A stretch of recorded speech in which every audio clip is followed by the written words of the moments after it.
Hey everyone, it's Richard Metal Fan here, bringing you guys a old school album review. And today we're going to be looking into this album's 25th anniversary, and it's from one of my personal favorite bands, or artists I should say. And as you can see below the title, today we're going to be looking into The Spider's Lullaby by King Diamond. This is the band's sixth album, released on June 6, 1995 through Lullabye Records. As you can see, I have an original press signed by Andy LaRocque.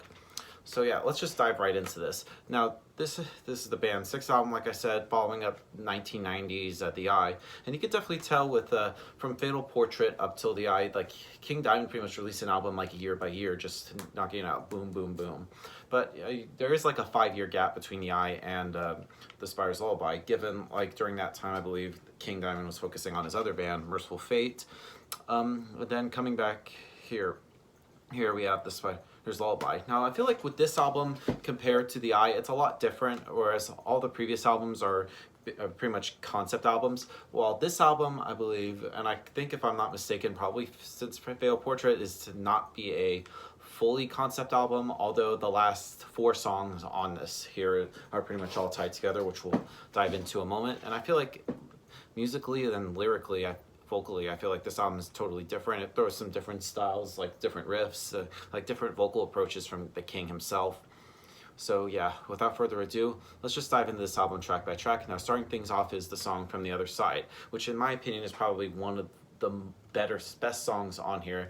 But it also feels like a little less powerful than like the previous couple albums. And the keyboards on this track is pretty much utilized to a little bit, but it's just enough to sort of like accentuate, I believe, the music and add a little bit of atmosphere without taking away anything from it. And this is pretty much a pretty good song to open up this album, and it's just filled with some really great riffs and some great vocals.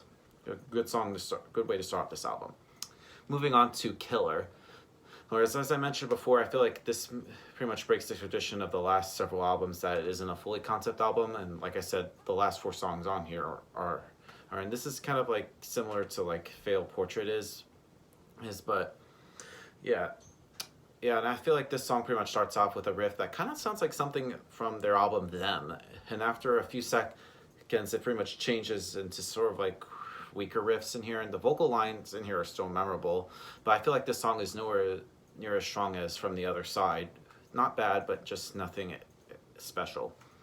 The Poltergeist, which probably is my favorite song on this album. It begins with a good keyboard melody that creates sort of like an eerie vibe, and the first verse pretty much adds like a feeling thing, and the song is just pretty catchy overall. And midway through, I love this cool like guitar effect on here, which kind of sounds like an old creaky door opening thing. And it's pretty much a great song.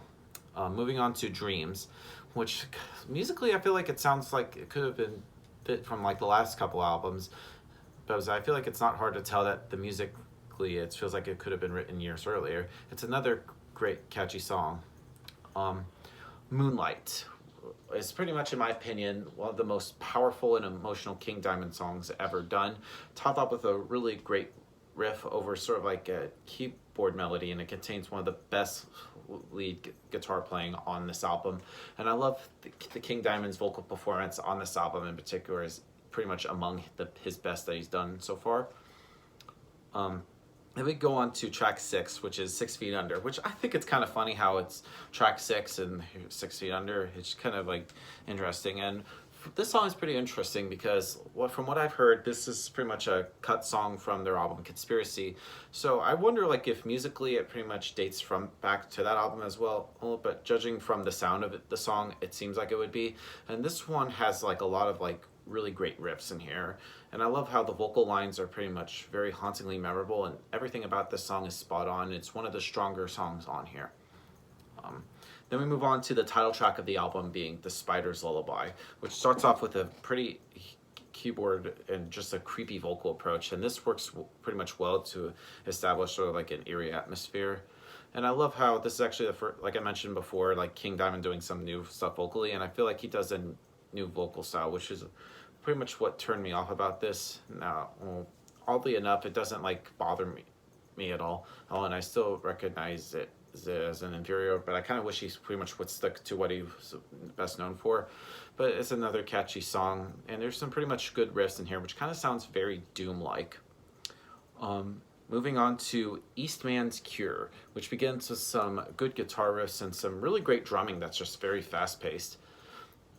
And it just I don't know. Like I said, I feel like it's kind of sounds lyrically like musically I should say it sounds like something from the like albums like Conspiracy or The Eye, rather than some other more the stuff from the 90s like Spider's Lullaby or even then Graveyard.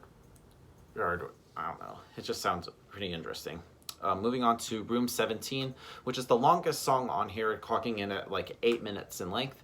And I really love the utilization of keyboards, which is similar to the early songs on here, which kind of sounds like something from like the 70s.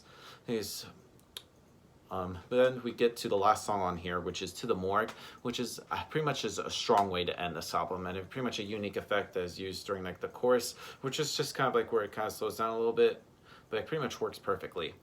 Now overall, The Spider's Lullaby by King Diamond is a pretty solid album. It's a pretty good album. It's kind of like different compared to like the previous 5 albums. So if I would give this album a score, I'm probably gonna give this probably a solid 8.5 out of 10. So yep, that's my review of The Spider's Lullaby, guys. Let me know in the comments what you guys think about it, and I'll see you all in the next video. And as always, keep it metal.